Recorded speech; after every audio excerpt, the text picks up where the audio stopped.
Dando continuidade ao seminário, iniciamos neste momento o segundo painel com o tema Potencialidades e Risco da Inteligência Artificial, Ética e Regulação na Era Digital. Compõe a mesa como moderadora a doutora Aline Osório, secretária-geral do Supremo Tribunal Federal, e como palestrantes a doutora Ana Frazão, professora de Direito da Universidade de Brasília e advogada, o doutor Juan Davi Gutierrez, professor da Escola de Governo da Universidade de Los Andes, Colômbia, e o doutor Caio César Vieira Machado, doutorando pela Universidade de Oxford e pela Universidade de São Paulo, e cofundador do Instituto Vero. Neste momento, tem a palavra a doutora Aline Osório. Boa tarde a todas e todos. É uma felicidade, uma honra estar aqui com os nossos palestrantes, com todos vocês. E, considerando que já estamos quase no horário do almoço, o meu papel aqui é, basicamente, ceder a palavra para os palestrantes, para que possam proferir suas palestras. E, então, eu apresento a doutora Ana Frazão, que é advogada e professora de Direito Civil, Comercial e Econômico da UNB. A professora Ana Frazão é doutora em Direito Comercial pela PUC de São Paulo, foi conselheira do CAD entre 2012 e 2015 e foi também diretora da Faculdade de Direito da UNB de 2009 a 2012. Ana, a palavra é sua.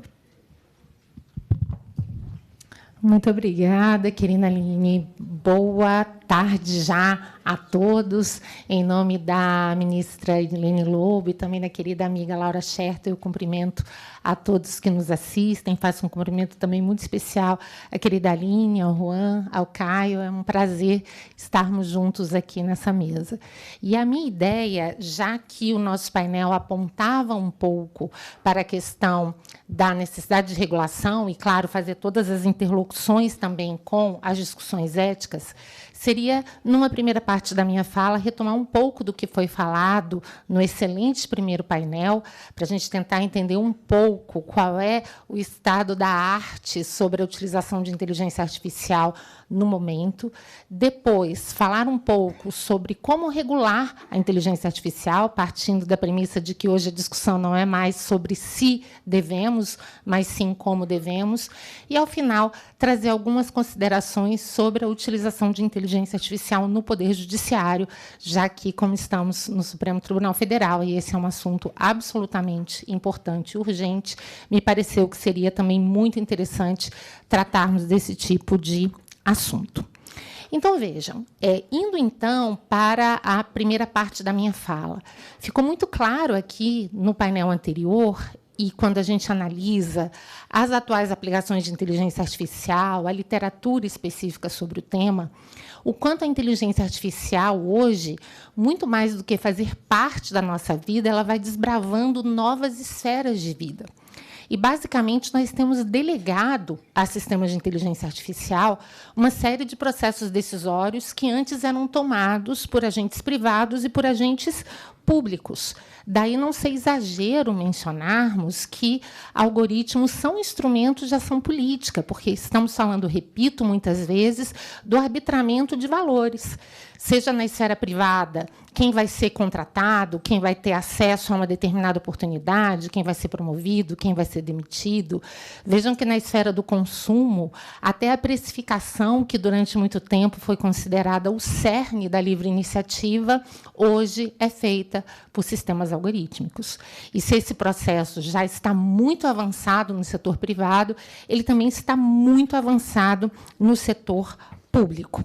E isso vem gerando, de fato, uma série de problemas e desafios sociais, políticos e jurídicos.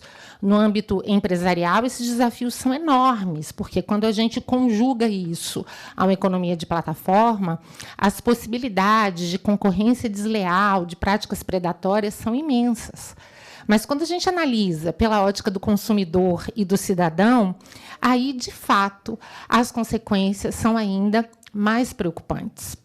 Hoje, sistemas de inteligência artificial, ao decidirem muitas vezes sobre nossas vidas, têm impactos muito grandes também nos direitos fundamentais dos cidadãos, como o próprio ministro Barroso já destacou na sua fala de abertura. Então, diante de um contexto anterior, em que muitas das garantias fundamentais eram pensadas diante do Estado, hoje, muito do constitucionalismo digital tem sido criado a partir de redirecionar essas garantias para agentes privados, que muitas vezes possuem poderes equivalentes ou, às vezes, até superiores ao dos Estados. Foi até mencionada aqui a expressão Leviatã algorítmica, e, de fato, isso traz muitas repercussões para o nosso debate. E vejam que, para além de todos os riscos, o que temos visto é que esses sistemas, e isso foi retratado também no primeiro painel, eles não são propriamente tão objetivos quando se pensa, eles podem, de fato, cometer uma série de erros, alucinações, muitas vezes sem que nem mesmo entendamos por que eles estão errando. Há toda a discussão também sobre inversão de hierarquias informacionais, o problema das deepfakes, o problema das discriminações, até porque, como o professor Flávio mencionou também aqui na sua palestra, nem tudo que é provável em termos de cálculos probabilísticos e verossímil necessariamente é certo. Então, embora esses sistemas consigam processar uma quantidade imensa de informações, em muitos casos, eles não nos darão a resposta correta. E vejam que esses riscos se projetam em tantas e tantas dimensões. Elas vão desde o nível individual, a professora Patrícia trouxe aqui todas as preocupações relacionadas aos neurodireitos, a ideia de que hoje talvez a nossa maior luta seja para preservar a nossa privacidade cerebral, o nosso livre-arbítrio, o que se projeta, por exemplo, no direito de não ser manipulado. Mas isso também tem uma dimensão coletiva, social e política muito importante. Quando a ministra Edilene e tantos outros trouxeram aqui as repercussões da utilização da inteligência artificial em processos eleitorais, percebam que, a rigor, falar hoje em regulação de inteligência artificial é falar daquilo que é mais importante para nós, é falar dos nossos direitos fundamentais, é falar do livre desenvolvimento da personalidade, é falar da coesão da sociedade, é falar de um fluxo informacional adequado, é falar da preservação das instituições democráticas. Então, vejam que não estamos falando aqui de um assunto que é trivial. Falar de riscos de inteligência artificial não é realmente estar falando de teorias conspiratórias ou de excessos ou exageros. É falar realmente de algo real. Se essas tecnologias trazem muitos benefícios, elas também trazem riscos, e a gente vai precisar encontrar uma forma de equilibrar os benefícios que elas trazem com a manutenção dos direitos fundamentais, das constituições e dos processos democráticos. Diante disso, então, eu já passo para a segunda parte da minha fala para fazer uma provocação. Por que, então, regular e como vamos regular? É claro que essa discussão sobre a ética na inteligência artificial, ela é muito importante, mas, ao meu ver, ela não vai adiantar sozinha, e nós temos toda uma experiência prática nesse sentido. Recentemente, tivemos a oportunidade de ver todas as alucinações e bizarrices que a inteligência generativa adotada pelo Google começou a produzir, sugerindo que pessoas colocassem cola em pizza, corressem com tesouras e tantas outras coisas. E é claro que esse tipo de resultado ele reflete uma série de limitações desses sistemas, não temos dúvidas sobre isso. Mas, do ponto de vista político e jurídico, há um ponto aqui. Como é que uma empresa tão importante, uma Big Tech tão poderosa, disponibiliza uma tecnologia que, muito rapidamente, já se mostrou tão falha? E uma das respostas possíveis é: ele faz porque ele pode, porque ele tem muito poder político e econômico e não tem nenhuma constrição do ponto de vista jurídico. Então, a rigor, ele pode transformar sociedades, sistemas políticos em um grande laboratório, submeter todos nós a uma tecnologia para ver no que dá e, eventualmente, resolver, se é que vai resolver, os danos no momento em que ele achar adequado. Esse é um ponto que mostra que as iniciativas voluntárias dos agentes econômicos que estão envolvidos nesses processos, elas simplesmente não estão resolvendo o problema. Por mais que todos hoje discutam sobre programas de compliance, sobre incorporação de parâmetros éticos na elaboração desses sistemas e na sua execução, fato é que a prática tem nos mostrado um cenário muito diferente. E talvez por essa razão eu seja tão cética no sentido de achar que somente uma autorregulação ou uma iniciativa voluntária das empresas vai resolver. Concordo plenamente com a professora Laura quando ela nos fala da importância da autorregulação, mas, como ela mesma destacou, a autorregulação não pode acontecer num vazio institucional. E, para isso, a heterorregulação é muito importante ao mostrar quais são as obrigações cogentes que devem ser adotadas por vários desses agentes. E é por essa razão que, quando a gente vai observar essa discussão no âmbito mundial, a gente vai ver, seja pela iniciativa da União Europeia, recentes resoluções de órgãos importantes como a ONU, todas essas iniciativas convergentes no sentido de que precisamos avançar, sim, na regulação de uma inteligência artificial. Mas vejam, uma primeira dificuldade para essa regulação é entendermos que falar de inteligência artificial não é falar de um bloco monolítico, é falar de um conjunto consideravelmente diversificado de utilizações que, exatamente por isso, apresentam riscos diversos. Daí porque a tendência hoje, como, aliás, consta do PL 2338, projeto que foi, inclusive, elaborado por uma comissão de juristas, do qual eu tive a honra de fazer parte, a professora Laura foi a relatora, o ministro Cueva, o presidente dessa comissão, ele já se baseou seguindo todas as tendências mundiais mais modernas, no sentido de uma regulação por risco, que, exatamente por ser uma regulação por risco, é também uma regulação responsiva, que vai admitir e até mesmo demandar uma interação muito grande entre regulador e regulado. Mas, vejam, lidar com risco não é algo tão simples assim. É claro que vai envolver uma grande dimensão de regulação por evidências. E daí a importância da ciência, da estatística e de uma série de outras áreas do saber que vão nos ajudar a entender que tipos de riscos são mais altos e, exatamente por isso, vão exigir um nível de atenção, de cuidado e de diligência maior por parte desses agentes, a fim de não sobrecarregarmos diversas utilizações de inteligência artificial que não sejam tão arriscadas, com uma série de obrigações que, como todos nós sabemos, impõem, sim, um custo às empresas, ainda que um custo justificável em várias searas. Mas percebam, para além desse componente científico do risco, a literatura mais contemporânea tem apontado também que existe uma dimensão social e cultural do risco. Falar em risco não é falar apenas em uma questão científica, é falar também sobre os valores culturalmente compartilhados por uma determinada comunidade. É falar sobre se em que medida uma determinada comunidade está disposta a correr também determinado risco.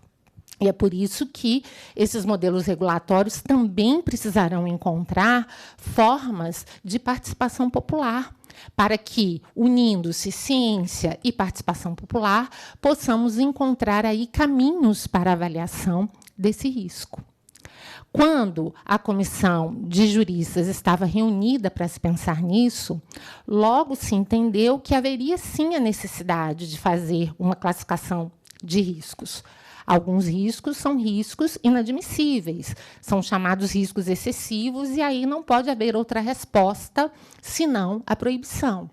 Os altos riscos precisam, sim, ser assumidos, porém, com uma série de contrapartidas e obrigações que possam minimamente mitigar e controlar esse risco, inclusive tornando-o suscetível de accountability e de supervisão por autoridades competentes e pela sociedade civil como um todo.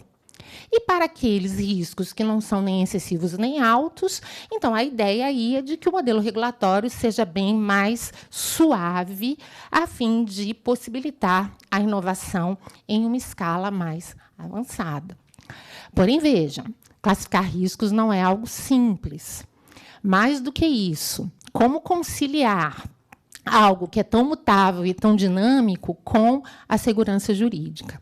Uma das soluções cogitadas no projeto foi, portanto, ao lado da classificação de riscos, apresentar uma taxonomia desses riscos para adiantar, desde já, o que é considerado um risco excessivo, o que é considerado um alto risco. E mais, admitir que exista uma autoridade competente que possa atualizar essa classificação, porque aí essa solução tentaria, dentro do possível, compatibilizar a segurança jurídica, que é tão importante, mas, ao mesmo tempo, incorporar elementos de adaptabilidade e flexibilidade, possibilitando, então, uma atualização constante desse rol.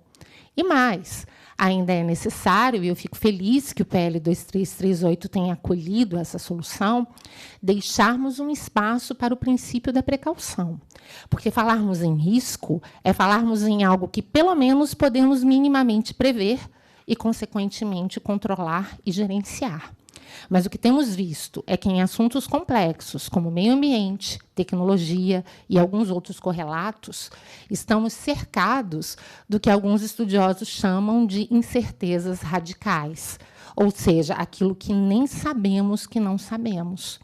E é exatamente por isso que, em uma série de circunstâncias, vamos precisar ir além da prevenção, que é um princípio que, como sabemos, foi estruturado para o risco, e tenhamos que seguir também com a precaução, que é exatamente aquela atitude que, de alguma maneira, visa a endereçar as preocupações com as incertezas. Me parece que esse é um caminho bastante interessante. Eu espero que, realmente, o projeto, com uma série de adaptações supervenientes, possa, de fato, prosseguir, porque me parece que ele apresenta, sim, uma solução muito adequada e compatível para todos esses desafios.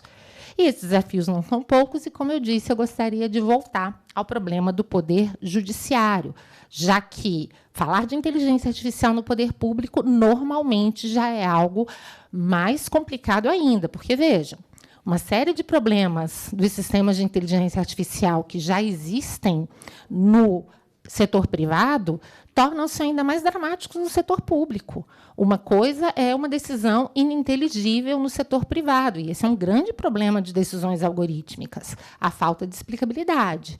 Mas como fazer com esse problema no poder público, que, além de tudo, está sujeito a uma série de princípios muito próprios, como o dever de motivação? Vejam, então, que trazer toda essa complexidade para o poder público, criando, muitas vezes, até uma espécie de parceria entre poder público e poder privado, porque quem programa o sistema de inteligência artificial pode ser um agente privado. Essa relação entre homem e máquina não é uma relação simples. Mais do que isso, uma série de conflitos poderão acontecer aqui. Imaginem os senhores que é um grande agente privado que vai elaborar o sistema de inteligência artificial do Supremo Tribunal Federal. Ele terá acesso a todos os dados, provavelmente, do tribunal. Qual é a segurança? Ele pode ser parte do processo, ele, muitas vezes, é um grande demandante ou demandado. Como fazermos para que ele não utilize as informações privilegiadas a que ele tem acesso em seu benefício próprio?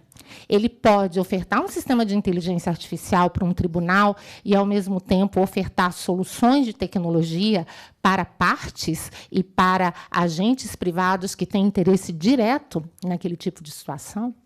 Percebam, então, que utilizar a inteligência artificial no Poder Judiciário é algo muito delicado.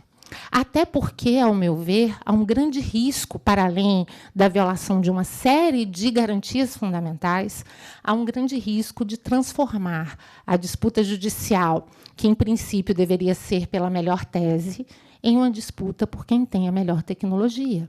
Porque, a partir do momento que os tribunais começam a ter sistemas tecnológicos, é normal e compreensível que grandes agentes tentem entender esses sistemas, se aproveitar, eventualmente, das suas falhas, e, obviamente, que litigantes mais poderosos terão muito mais condições de enfrentar esse novo mundo do que aqueles litigantes que são fracos.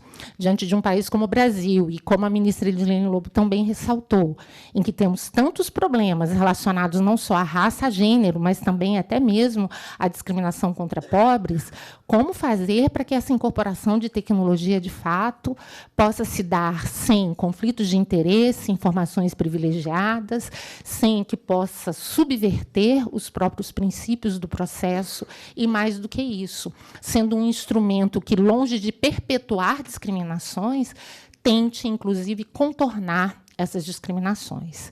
Esse é um problema bastante grande. E vejam, a rigor, não adianta dizer, mas estamos longe da figura do juiz robô. Mesmo a classificação de um processo pode ser algo extremamente importante para o destino daquele processo. Mesmo quando uma máquina funciona como assessora e simplesmente submete ao juiz um modelo de decisão, percebam, pode ser que aquele juiz, no seu contexto, nem tenha como questionar, eventualmente, o resultado da máquina, como, inclusive, tem inúmeros incentivos para chancelar esse resultado, ainda mais diante da quantidade imensa de processos que, normalmente, um juiz brasileiro detém. Então, não são pontos banais. E vejam, quando a gente imagina todos os problemas que decorrem desses sistemas que já foram citados aqui, alucinações, falta de objetividade, possibilidade de resultados contraditórios, esses problemas por si só já não são banais. Mas fato é que a máquina tende a, muitas vezes, refletir no futuro o passado, porque ela se alimenta de dados passados. Mas o direito não vive apenas do passado. Ele exige e envolve alguns momentos transformadores. Por mais que as máquinas tenham uma grande capacidade de processamento de dados, a literatura atual tem demonstrado que elas não conseguem, ou pelo menos ainda não conseguem, fazer uma série de juízos que somente os seres humanos são capazes de fazer. Elas não são capazes de fazer o framing, o enquadramento. Ao mudar o enquadramento do problema, a solução pode ser diversa. Durante muito tempo, no Brasil, se entendeu que a união estável era uma prestação de serviço. Depois, ela virou uma sociedade de fato, para só então ela se tornar uma união familiar. Mas no que eu mudo o enquadramento, eu mudo por completo as consequências jurídicas daquele vínculo. E foi em razão dessa mudança de enquadramento que foi possível uma adaptação do direito para a realidade social. Mais do que isso, as máquinas trabalham com correlações, mas não com causalidades. Causalidades são juízos humanos complexos, mesmo nas ciências naturais, porque os dados não costumam vir do céu e sempre vão exigir, em alguma medida, uma alta dose de interpretação.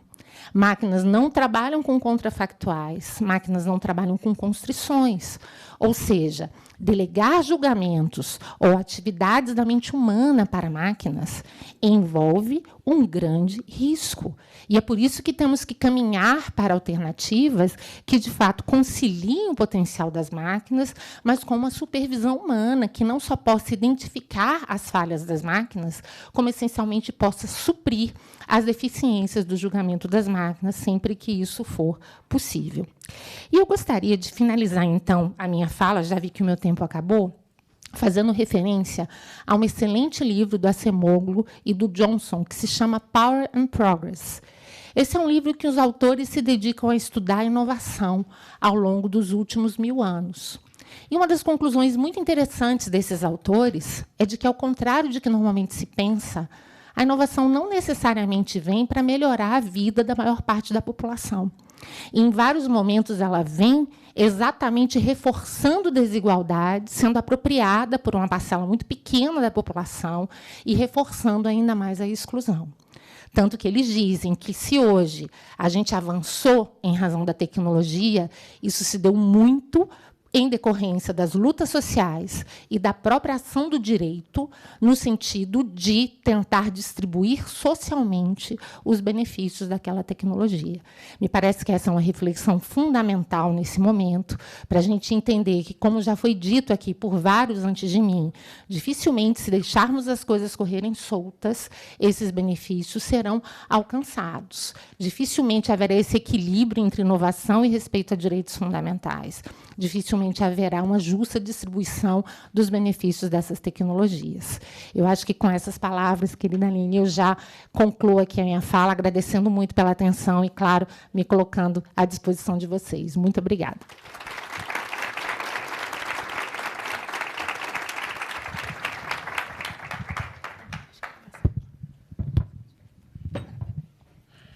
Agradecendo a instigante palestra da professora Ana Frazão, eu passo desde logo, sem perder nem um segundo, ao professor Juan Gutierrez, que é PhD em Políticas Públicas pela Universidade de Oxford e professor associado da Escola de Governo da Universidade de Los Andes, na Colômbia.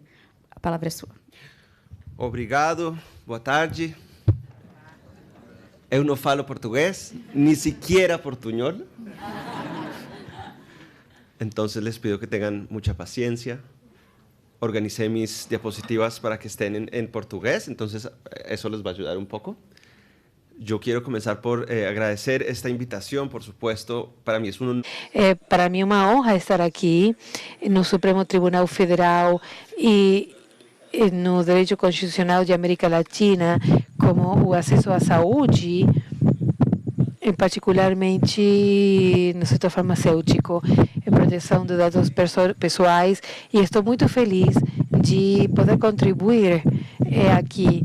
Tive a oportunidade de palestrar em muitos países da América Latina, e esse é um dos melhores, do princípio ao fim, que eu participei. Eu agradeço muito a oportunidade de contar a vocês como na Colômbia também estamos contribuindo nessa discussão global, que, ou melhor, a maioria global tem muito para contribuir. Eu vou dividir a minha palestra em 3 pontos. Ela é baseada nas pesquisas que eu fiz na Universidade dos Andes, algumas delas também no trabalho que eu estou desenvolvendo para a Unesco. Então, eu vou compartilhar alguns descobrimentos que fizemos. Como os juízes utilizam os sistemas de inteligência artificial, alguns dos riscos associados aos tipos de usos que achamos nos juízes e, em geral, no sistema judiciário, e vou falar de iniciativas em todo o mundo sobre regras e orientações para o uso de inteligência artificial nos sistemas judiciários. Vamos começar com o primeiro ponto, e surge a partir de uma pesquisa para a Unesco, cujos resultados podem ser estão disponibilizados na internet. Como eram usados os sistemas de inteligência artificial em todo o mundo? Achamos que existe ali uma alta familiaridade com os sistemas de inteligência artificial.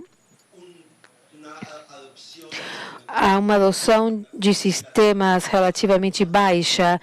Não mais de 25% dos operadores declararam que usavam algum tipo de inteligência artificial. Mas eu digo baixa porque são poucas as organizações que entregam ferramentas de inteligência artificial, por uma parte, e por outro lado, os sistemas de inteligência artificial generativa de acesso massivo são recentes. Existe uma taxa de adoção rápida dessa tecnologia que com certeza vai crescer. Além de quantas pessoas no sistema judiciário estão usando esses sistemas, a outra pergunta é o que eles fazem com os sistemas de inteligência artificial generativa, que são os que universalmente têm acesso. Podemos entrar já GPT, Pilot, nas versões gratuitas e pagas, e a resposta mais comum é que 43% usam esses chatbots para procurar informação. Isso está falando dos riscos, porque nós sabemos que os chatbots podem produzir informação incorreta ou falsa, inclusive. No Brasil, houve um juiz que copiou e colou parte do chat GPT e não controlou, e na sentença aparece jurisprudência inexistente, ele não verificou os dados, mas ocorreu em outros locais do mundo, é um risco, depois eu vou comentar como as pessoas usam esses sistemas, pessoas que passaram por algum tipo de treinamento formal, e quais são as limitações. Uma segunda resposta é redigir documentos. Temos um pouco mais de granularidade quando falamos de redigir documentos, não é de 0 a 100 a sentença, e sim que os juízes e as juízas estão usando para resumir ou para que os textos sejam mais claros, aumentar acesso às para pessoas que não são advogadas.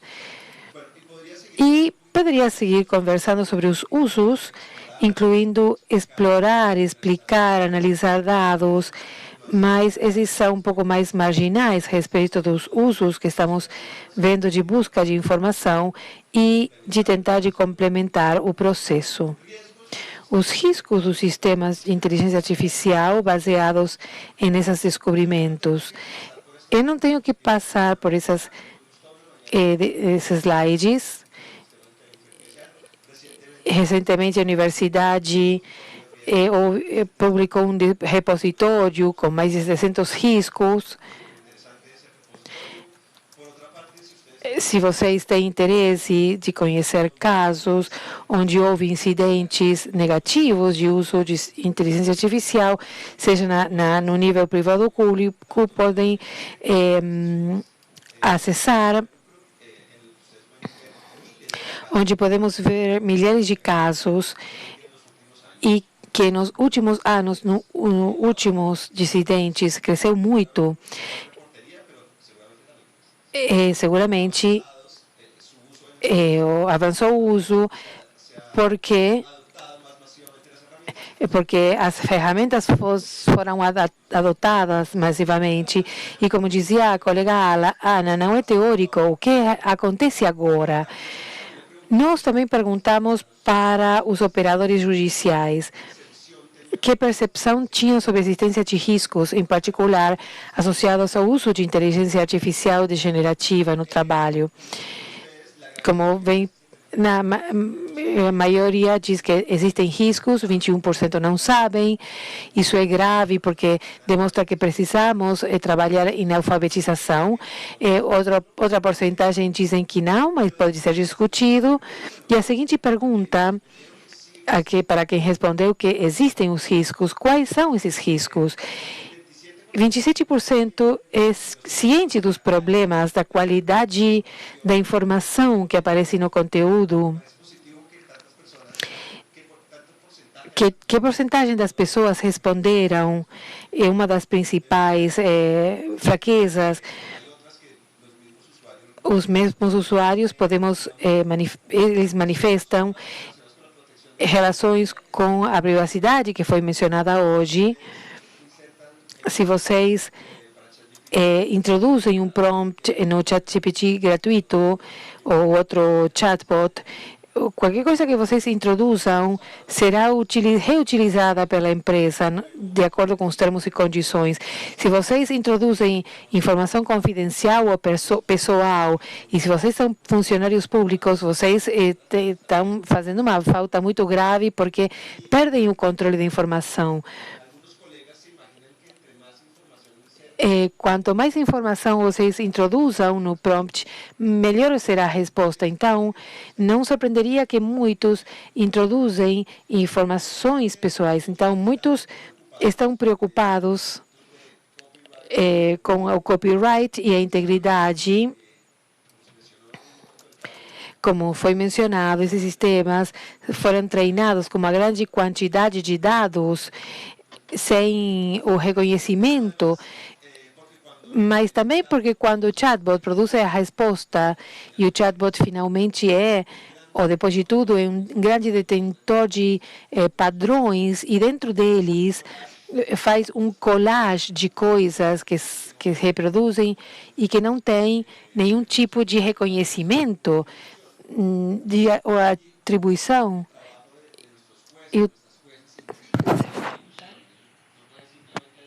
Alguém em Colômbia diria, sim, ok, a norma, a jurisprudência, por causa das fontes do direito. Existem outras preocupações, a opacidade, os direitos de trabalho, os viés, o impacto ao meio ambiente.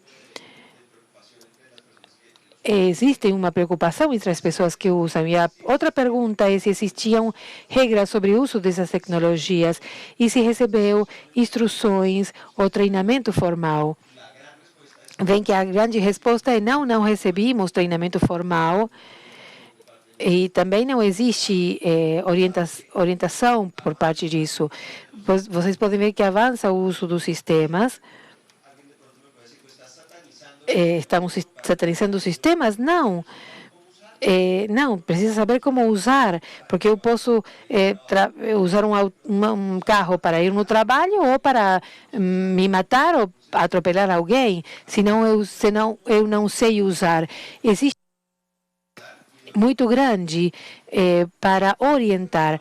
Também perguntamos se teria que existir regras para a inteligência artificial generativa, para juízes, para advogados, para não advogados. Vocês sabem que em muitos processos as pessoas acudem diretamente e, como veem, as grandes respostas, que grande porcentagem é sim que tem regras.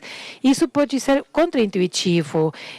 Podemos imaginar que as pessoas não querem ser regulamentadas, mas sim, as pessoas querem ser regulamentadas e nós estamos na hora de fazer isso, de fato. Uma nota ou uma observação é que dentro de uma parceria entre a Universidade de Los Andes e a Justiça Colombiana, nós fizemos entre janeiro e maio um curso para 1.400 magistrados sobre fundamentos de inteligência artificial no setor judiciário. Foi muito bom. Depois disso, fora da conferência, vou dar mais detalhes, mas eu menciono isso primeiro pelo esforço de uma jurisdição colombiana para educar massivamente ou treinar, e falam 1.400, vão ter que ser mais, porque tem mais funcionários. E eu aproveitei esse curso que organizei e ministrei para fazer uma pesquisa entre os 1.400 funcionários, e as respostas são muito parecidas à pesquisa global da Unesco que eu mencionei. Não é muito diferente a imagem global do que nós vemos em um país como a Colômbia e sobre provavelmente o que aconteceu no Brasil. Uma pergunta que eu fiz para meus colegas colombianos, eu não fiz essa pesquisa na Unesco porque eu quis fazer. Que barreiras achamos para usar, na hora de usar a inteligência artificial? E eu fui surpreso de que a resposta é que nós precisamos de treinamento. E para mim foi uma surpresa, porque eu pensei que iam falar precisamos de computadores, internet. Não, isso existe, mas nós primeiro precisamos ser treinados. Outros obstáculos é não ter regras, não ter diretrizes. E se essas ferramentas são um risco, nós temos medo de usá-las. E o segundo ponto, o terceiro, desculpem, é que precisamos ter acesso a ferramentas próprias, porque sabemos que se usamos ChatGPT ou Copilot ou outros sistemas de inteligência artificial generativa disponíveis na internet, não sabemos quais são os níveis de qualidade, de segurança para poder usar. Não sabemos que dados foram utilizados para treiná-lo, não conhecemos o modelo, não sabemos muitas coisas, e a opacidade vai contra o trabalho que temos que fazer, que não pode ser opaco. Surpreendentemente, os obstáculos que percebemos não aqueles que nós imaginaríamos das máquinas, senão barreiras humanas de querer saber como funciona, ter regras, equipamentos que possam responder aos objetivos, porque Ana, acho que ela mencionava que uma coisa é que uma empresa use tecnologias de fora, onde não importa a transparência ou a parcialidade, a autonomia, a independência, mas não podemos levar isso no setor público, no sistema judiciário, onde isso sim é importante. E eu vou chegar no final da minha palestra e que iniciativas existem sobre as regras e diretrizes no setor da justiça, porque podemos falar de regulamentações em geral, e eu vou fazer outro parêntese, outra publicidade, e é que na Unesco eu fui contratado para escrever um brief sobre as aproximações emergentes da regulamentação da inteligência artificial no mundo. A discussão parece ser, quando revisamos os caminhos da revolução global, ok, existe um modelo da União Europeia, dos Estados Unidos, da China, e quando vemos os projetos de lei ao redor do mundo, a história é muito mais complexa. Precisamos visitar o Brasil para conhecer que o Brasil recolhe aspectos que estão na União Europeia, mas outros que a União Europeia não tem. Capítulos sobre direitos, sobre novos direitos, e isso é muito interessante para contribuir com o Sul global, que outros não estão tratando de contribuir por razões geopolíticas, entre outras. Esse documento, essa semana será publicado, eu convido vocês, não tenho tempo para explicá-lo, são 9 aproximações regulatórias que eu achei em projetos de lei em todo o mundo, porque apenas na América Latina existem 11 países cujos congressos e assembleias nacionais discutem projetos de lei, e depois na África também, na Ásia também, e estamos vendo muito o efeito Bruxelas, o efeito de ver que na União Europeia é aprovada uma lei e como depois isso se espalha em outras partes do mundo. Vemos isso, mas também novidades, e vale a pena, acredito, estudar a legislação e os projetos de lei de outros países. Voltando à minha palestra, porque eu acredito que tenho apenas uns minutos, com respeito às regras do sistema de justiça, eu vou contar diferentes exemplos, porque existem diferentes instrumentos regulatórios. Existem normas puras e duras, obrigatórias, o PIA Act, o regulamento da União Europeia, que estabelece que um risco alto de inteligência artificial é quando são utilizados sistemas para a tomada de decisões no marco de processos judiciários. E como tem um alto risco, implica determinadas medidas para quem pretende implementá-lo ou usá-lo, ou seja, uma avaliação de impacto, por exemplo, ou ter um sistema de gestão de riscos. Eu acredito que seja muito importante, e os sistemas judiciais não deveríamos limitar ao setor público. Nós tomamos muitas decisões que afetam a vida das pessoas, e isso é importante para o sistema judiciário, mas existem outras áreas no sistema do setor público onde essas normas são importantes. Diversas entidades que governam o judiciário no mundo começaram a publicar diretrizes. Ano passado, o Reino Unido, Nova Zelândia, Canadá publicaram diretrizes sobre o uso de inteligência artificial generativa no sistema judiciário. No caso, por exemplo, da Nova Zelândia, temos 3 guias diferentes para magistrados e juízes, para advogados e não advogados, porque existem também obrigações diferentes. E vou fazer outra publicidade associada a isso. Existem outros instrumento que é a jurisprudência. A Corte Constitucional da Colômbia recentemente emitiu uma sentença muito detalhada, umas 200 páginas, com relação ao uso de ChatGPT para redigir uma sentença. A inícios de 2023, um juiz em Cartagena resolveu fazer 4 perguntas legais e assuntos legais jurídicos para complementar a decisão e justificar a decisão em um caso onde os direitos fundamentais de um menor de idade estavam em jogo.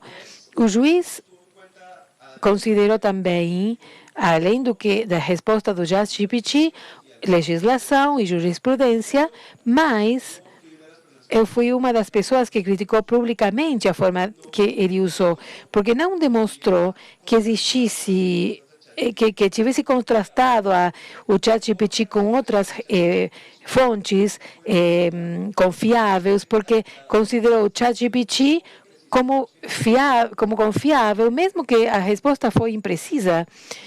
Isso chegou a mãos da Corte Constitucional, porque terceiros interessados quiseram dizer que estava violando o direito à lei, porque não sabíamos com que dados tinha sido gerado, o nível de precisão, ou qual era a pertinência para usar no marco do processo constitucional. E, por isso, a Corte Constitucional abordou esse caso, uma sentença onde, por um lado, admite que os juízes podem usar ferramentas de inteligência artificial, mas tem que usar sob determinadas regras. E a Constitucional procede a propor uma série de princípios. Aqui temos o listado completo, são 12 princípios para o uso de inteligência artificial no setor da justiça. E antes disse, cuidado que existe uma regra e que as máquinas não podem substituir o ser humano. Se a máquina substitui o ser humano, pelo menos no marco constitucional colombiano, seria inconstitucional. Não poderia, por muitos motivos associados à violação do processo e à opacidade desses sistemas, não poderia ser feita. A Corte Constitucional diz que podem ser usadas sob determinados parâmetros, nunca para substituir o próprio pensamento e determinação do juiz. E o tribunal, na sentença, solicita ao Conselho da Magistratura que, primeiro, publicar orientações para os juízes sobre como usar e como não usar, e segundo, pedir ao Conselho da Magistratura treinar os juízes, porque precisamos de mais treinamento. Aqui temos a outra parte da publicidade, e é que para a Unesco eu preparei guias do uso de inteligência artificial em cortes e tribunais. E essas diretrizes estão disponíveis na internet como consulta pública. Meu esboço teve muito feedback e na Unesco disseram que precisava de uma maior discussão para que qualquer pessoa possa enviar feedback. Eu convido vocês a fazer isso, se vocês são interessados. E depois disso vai produzir um melhor documento que não posso explicar porque acabou meu tempo. Ele tem princípios, recomendações pontuais para os juízes e os funcionários. E com isso termino. Esse é meu e-mail, porque se vocês têm interesse e gostaria de seguir conversando com vocês.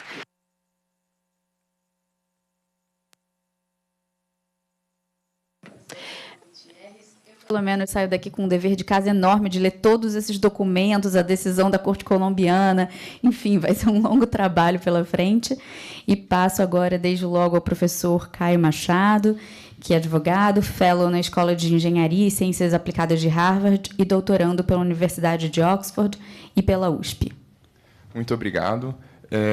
Eu tenho um PowerPoint, vou precisar da maquininha, e enquanto coloco um PowerPoint, eu vou agradecendo. Obrigado, guerreiros que ficaram até agora. Obrigado ao STF pelo convite, é uma honra enorme estar aqui. Obrigado, em particular, a Vitor e a Aline. E vamos lá, vamos para a fala final. Vocês vão ver que eu usei para caramba IA generativa e até outras ferramentas abertas, mas, como é objeto da nossa conversa, está liberado pelo bem da ciência. Bom, eu vou falar sobre algoritmos como adjudicadores, tá? E o celular aí do lado vai fazer sentido muito em breve. Então, não necessariamente é só uma questão do IA na justiça, mas uma discussão um pouco mais ampla. Eu queria começar com uma discussão, bom, como que vai ser o nosso percurso aqui, né? Vai ser como esse meme. Eu vou começar muito detalhado, aí meu tempo vai apertar, e aí eu vou sair correndo, mas eu quero trabalhar um caso hipotético que vai ser a base para a gente destrinchar do que a gente está falando quando a gente está falando de algoritmo, o que esse conceito de algoritmo significa quando a gente implementa ele na sociedade, a gente faz usos dessas tecnologias, como eu estou fazendo, com o ChatGPT, o DALL-E, enfim. E aí vou discutir com vocês o caso da moderação de conteúdo, que o professor Flávio até mencionou, que foi um estudo que a gente fez em conjunto, vou aproveitar a explicação dele. E, por fim, alguns caminhos, para onde vamos. Tá? Então, vamos começar com o problema. Vou descrever um caso hipotético. Tá? Eu vou chamar essa pessoa de Caio. Tá? Caio estava no aeroporto e recebeu o anúncio, seu voo foi cancelado, entre no site e remarque seu voo. Tá? Completamente hipotético. Aí você entra no site, abre sua conta lá, não consegue mexer, procura as normas, tem que... Enfim, você pode remarcar, te dá todos os seus direitos, legal. E isso te ajudou? Você não tem para onde ir. Você clica não. Te chamam no Zap. Vai para o Zap. Aí já começa, né? Aí você vai no Zap... Olá, eu sou a Fulana Airlines. E começa a conversar com a máquina, né? E vem a sopa de letrinhas, e vem letras, e vem mais letras. Aí você começa a pedir, pelo amor de Deus, deixa eu falar com o atendente, deixa eu falar com o humano, e continua, e vai o diálogo, e ping-pong, até que termina, desculpa, você conversou, obrigado pelo papo, mas eu não consigo lidar com a sua demanda. Por favor, vai ao site, ou o aplicativo, né? Aí você vai para o aplicativo, encontra um erro, que te manda para o telefone, e aí você encontra outra máquina que te fala, olha, desculpe, não consigo tratar da sua demanda. E, bom, tenta o app, né? E você fica nesse ciclo infinito, pulando de uma máquina a outra.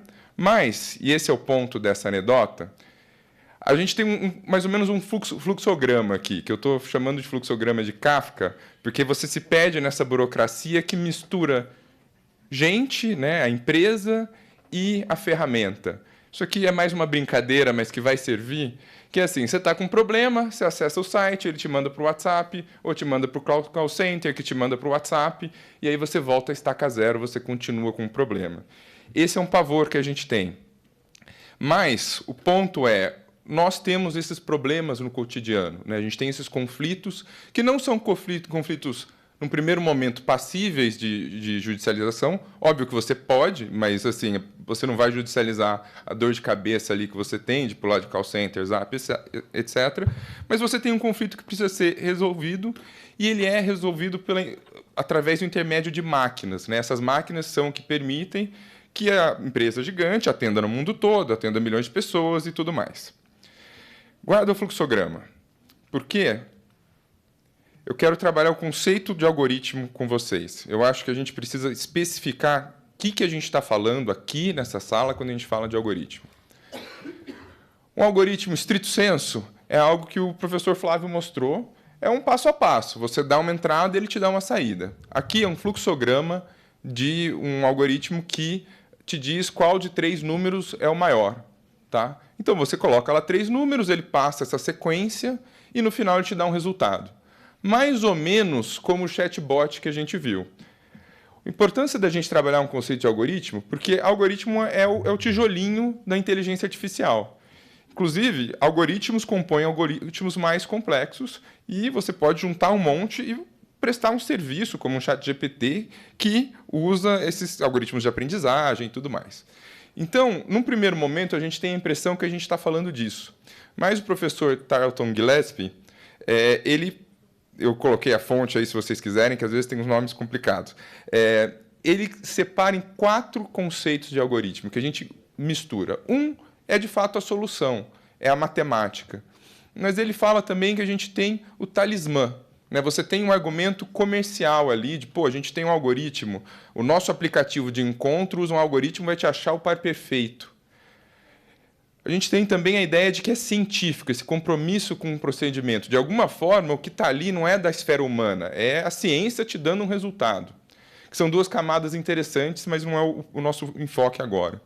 O principal é o algoritmo como a Sinédoque.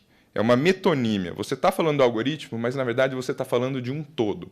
A gente está falando de uma empresa com políticas, com pessoas, com regras, com decisões, que oferece produtos e serviços usando uma tecnologia complexa, um algoritmo complexo.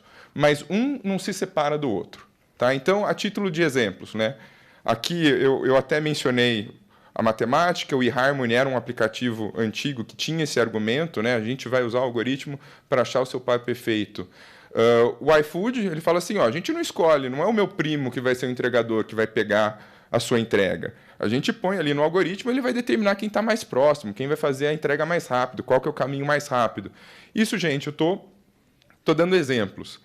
Enfim, ChatGPT, o serviço que a gente usa, reflete uma série de decisões. Por exemplo, decisões de ajustar vieses, né, qual público que você quer chegar, e por aí vai. Assim, todas essas empresas, quando a gente fala do algoritmo do Google, a gente está falando, na verdade, de todo o Google, que está controlando e ajustando o algoritmo que a gente usa na ponta. Tá?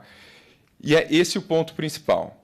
Porque a gente cai um pouco no erro, que é parte verdade, mas também pode ser um erro, em muitos aspectos, em achar que tem um robô ali manipulando toda a nossa experiência. E eu adoro o ChatGPT, que ele traz esse elemento distópico assim, para a nossa conversa. Né? Mas a gente está tratando com um conjunto sociotécnico. Há pessoas por trás dessa máquina e a gente está interagindo com essa máquina. Quando ela produz algo, quando ela oferece o serviço, tem alguém ali que paga a conta de luz, que paga o servidor, entendeu? Que desenvolve, que ajusta. Então, guardem esse conceito. Vamos lá. Então, algoritmos como adjudicadores. Eu gostei que o ministro Barroso trouxe um dado até mais atual que o meu. Então, a gente sabe que os tribunais, o judiciário no Brasil tem 83,1 milhões de processos ativos. Eu já ouvi, não sei se é fato, e é pouco relevante se é real ou não, que o judiciário brasileiro é o maior do mundo. Vamos presumir que sim, tá? Porque de fato é colossal. Eu digo que é irrelevante porque de fato é um número colossal. Mas eu queria trabalhar alguns outros números com vocês, e aí não são só empresas de inteligência artificial stricto sensu, mas são o algoritmo que a gente trabalhou agora. Esses dados são de um artigo de dois professores, Ethan Katz e Rabinovich Aini, um artigo de 2017. Então, assim, ele está eras geológicas desatualizado, mas os números servem para o nosso debate. Em 2015, a Alibaba, através do seu mecanismo de resolução de disputas, que usa, inclusive, algoritmos de incentivo, de crédito, para resolver as disputas. A Alibaba é tipo o Mercado Livre, a Amazon. Eles tinham produzido 150 milhões de votos em disputas entre clientes. Tá? Então, só aí, em termos de... o Alibaba é quase o maior tribunal do mundo, de certa forma. Né? São disputas que talvez não fossem para o judiciário, mas, enfim, são disputas que o Alibaba está resolvendo. A citação ao lado vem do fundador do Airbnb, que ele fala explicitamente, olha, a gente pode escrever uma linha de código que vai resolver o problema de 10 mil ou 10 milhões de pessoas. Quer dizer, dentro da lógica do serviço, da prestação do serviço, está a resolução de disputa, através do algoritmo. Tá? Então, existe toda uma camada ali de disputas que não necessariamente sobem para o judiciário porque elas são mundanas, né? São pequenas. Mas, na verdade, elas são pulverizadas. O valor e o volume é gigantesco. E quem está controlando isso de forma, às vezes, deliberada, como é esse caso, né? São as plataformas, e a gente vai discutir o não explícito num segundo. Para dar uma ideia das dimensões, alguns anos atrás o grande debate era smart contracts, blockchain e tudo mais. Dentro do smart contracts existe esse conceito de fazer um contrato elaborado, uma organização que se opera sozinho, que é uma Distributed Autonomous Organization, uma organização distribuída autônoma. Basicamente, um contrato que se opera sozinho. E, nesse espaço, temos registros de transações resolvidas, executadas por contratos inteligentes, que somavam 3 bilhões de dólares, um mercado específico em uma moeda. E aí, qual que é a relevância disso? Porque o contrato inteligente ele não é só um contrato. Às vezes, ele é menos que um contrato, né? Mas ele é um mecanismo de execução. Ele é um mecanismo de resolução de conflito. Ele recebe aquelas entradas do algoritmo e ele dá output, executa, não executa, cancela, dobra, multa, etc. Então, de fato, essas máquinas já estão operando soluções. E agora, não é uma solução que vem da cabeça da máquina. Eu vi uma citação muito boa esses dias que dizia o seguinte, talvez o robô leve o seu emprego, mas ele não vai levar o seu salário. É mais ou menos essa lógica, entendeu? Ele está executando a resolução de conflito, mas quem está por trás e quem está operando não é a máquina, né? E aí, o ponto principal disso daqui é que a gente traz para essa infraestrutura nossa de transações algoritmos. E a gente tem um deslocamento privado, né, para um espaço privado, a resolução de conflitos. De novo, às vezes explícita, às vezes implícita. Tá? E aí eu quero explorar um desses casos implícitos, que é muito comum e talvez vocês também já tenham passado, como o nosso caso hipotético. Eu espero que vocês também sejam familiarizados com linhas aéreas, enfim, telefonia, esses problemas do dia a dia, que é o caso da moderação de conteúdo. Cada postagem que a gente faz, a gente tem filtros, algoritmos de inteligência artificial que olham para aquela postagem e falam, bom, pode ficar no ar, uma postagem normal, não pode, é pornografia, é violência, é terrorismo e por aí vai. E aí, lógico, eu peguei esse exemplo do Instagram, mas todas as grandes redes sociais fazem isso. A gente está fazendo isso cada vez mais, até por questões jurídicas. Então, o DSA na Europa, resoluções do TSE que foram mencionadas aqui, Online Safety Act no Reino Unido. Há uma pressão, uma necessidade da gente controlar a informação. E isso, inclusive, participei muito e apoio essas normas. Minha tese de doutorado em Oxford é sobre desinformação de ciência na saúde no Brasil. Mas a gente precisa entender como que esse conflito, né, você publicou alguma coisa que que deve ou não deve estar no ar. Tem um conflito que precisa ser resolvido. Isso está sendo resolvido pela empresa que, lembre-se, está moderando a nossa liberdade de expressão. Então, o conceito de moderação de conteúdo é muito simples. Você faz um post, que pode ser o meme da Nazaré, pode ser uma imagem, sei lá, do Estado Islâmico. Isso passa por um modelo e o modelo diz, tira ou deixa no ar. Agora, eu vou aproveitar a explicação que o professor Flávio fez. A gente treinou 60 modelos, inclusive a gente usou modelos da Google, quer dizer, então, estado da arte, indústria. E esses modelos eram igualmente bons, mas eles discordavam em certos pontos. Mais ou menos é como essa imagem. Você tem dois modelos igualmente bons que estão olhando para o mesmo objeto, na realidade, mas estão descrevendo de formas distintas. Tá? Realmente, quem escreveu o número queria dizer 9 ou 6, mas a gente não sabe o que é. E os modelos estão disputando isso, e a gente não tem uma razão para escolher entre um ou outro. E o que a gente descobre é que, de fato, os modelos estão agindo a partir de elementos aleatórios. E isso é o preocupante. E aí, para não repetir tudo que o Flávio disse e acrescentar uma camada para o nosso debate, a gente tem uma fuga, não só uma fuga ou um risco ao direito, não só quando a gente fala da noção jurídica, que você pode ter um erro e aí punir alguém, violar a liberdade de expressão de alguém, a gente foge da lógica de processo. Né? A professora Ana também mencionou, tangenciou esse assunto. A gente foge do procedimento. A gente espera que um adjudicador que vá aplicar a lei vá olhar lá para a liberdade de expressão, ver os critérios, olha a jurisprudência, aplica. Mas o que a gente percebe é que há uma fuga disso para uma lógica de estatística. E aí essa é uma lógica essencialmente comercial. Não quer dizer que há um desalinho o tempo todo e que a gente deve judicializar todas essas disputas, até porque seria impossível, né? Não seria o melhor uso do tempo do ministro Barroso ou de qualquer outro magistrado, né? Não seria o melhor uso do tempo, mas a gente precisa ter consciência disso, a gente precisa perceber que essa camada de resolução de disputa também é controlada por um privado. E esse privado se beneficia disso. Se você tem um problema no Uber, você reclama e quem apanha é o motorista ou a motorista. Eu ia falar nunca, mas às vezes tem as exceções. Quase nunca a plataforma fala assim, não, peraí, isso aqui foi um erro no meu algoritmo, eu vou indenizar os dois aqui. Sempre ou você ou o motorista perdem.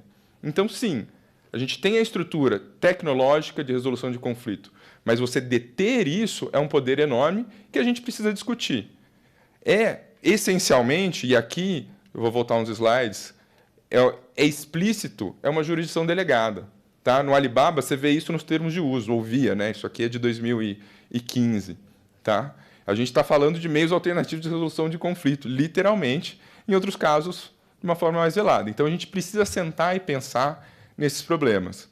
E aí, também, dado que estou me referindo a um estudo que o professor Flávio mencionou, essa aleatoriedade incidia de forma discriminatória. Então, dependendo de quem você é, a quem você está endereçando, você tem uma chance maior ou menor de ter uma decisão que é mais baseada em fundamentos ou mais baseada no giro da moeda. Tá? Opa. E aí eu venho para o momento final para amarrar com o tema do nosso debate, que é o constitucionalismo. A professora Sheila Jasanoff, também de Harvard, ela diz que a tecnologia traz um momento constitucional. Ela tem um poder constitucional, não no seguinte que ela vai lá e altera a lei, mas ela traz mudanças à realidade que nos obrigam a discutir valores jurídicos constitucionais. Então, a foto da Lua, e não tem referência porque essa aí fui eu que eu tirei, estou muito orgulhoso, não foi o ChatGPT, mas, de repente, a gente consegue ir para a Lua. Vamos discutir o conceito de propriedade. Você consegue ter propriedade na Lua? Célula-tronco, é vida ou não é vida? Saúde. A gente tem o Daniel, que está especialista em inteligência artificial e saúde, inclusive lançando um livro hoje. O que é saúde? A gente vai ter um diagnóstico usando IA. O papel do médico ou da médica é só produzir diagnósticos? O bom cuidado é só você olhar para a pessoa e falar: dor de cabeça, toma dipirona. Ou o papel da médica ou do médico é muito diferente quando a gente fala de cuidado. Então, a gente introduz essa tecnologia, beleza, ganha escala.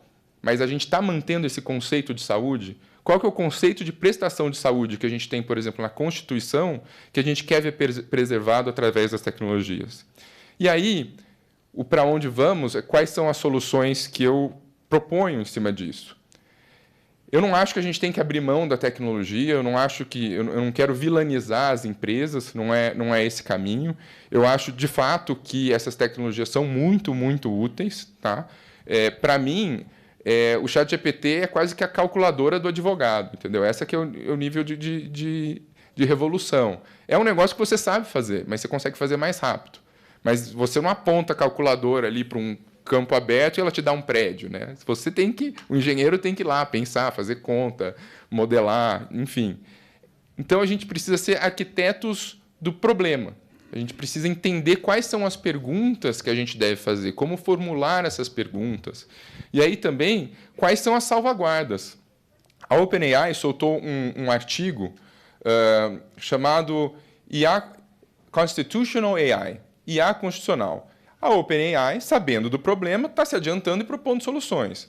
Mas o que a OpenAI está chamando de constitucional, nesse artigo, e vocês podem consultar, é uma grande enquete rebuscada, que aí eles inserem dentro do programa do ChatGPT, e aí, de alguma forma, está constitucionalizado, entendeu? Está amparado por diretrizes constitucionais. Inclusive, tive uma ocasião de perguntar para eles, né? E eu acho que isso não bate com o conceito jurídico de Constituição. Porque a Constituição não é uma grande enquete que a gente documentou e colocou no altar. Ela, muitas vezes, é contramajoritária. Ela é um instrumento de interpretação. Em muitos casos, ela vai ser usada para interpretar um caso novo. A estatística não necessariamente vai te dar uma solução nova. Ela vai, muitas vezes, apontar, por mais que ela possa ser generativa, ela vai apontar para o que tem maior incidência. Então, a gente precisa se apropriar dessas salvaguardas. A gente precisa propor isso. A gente não necessariamente precisa se rebaixar ao nível pulverizado de mercado, etc., mas a gente precisa saber que isso está acontecendo. E aí a gente precisa regular pensando em todos os níveis, desde a incorporação dessas tecnologias no judiciário, né, entendendo como elas são usadas, porque é uma caixa preta, né, e também discutir esse nível de infraestrutura. E é por isso, enfim, que eu faço pesquisa, que eu trabalho com isso. E é com esse ponto que eu encerro, deixo meus contatos, estou com umas afiliações misturadas, então pesquisa com o professor Flávio em Harvard, pesquisa em Oxford, então fico livre aí para quem quiser continuar a nossa discussão e agradeço muito vocês terem ficado até aqui.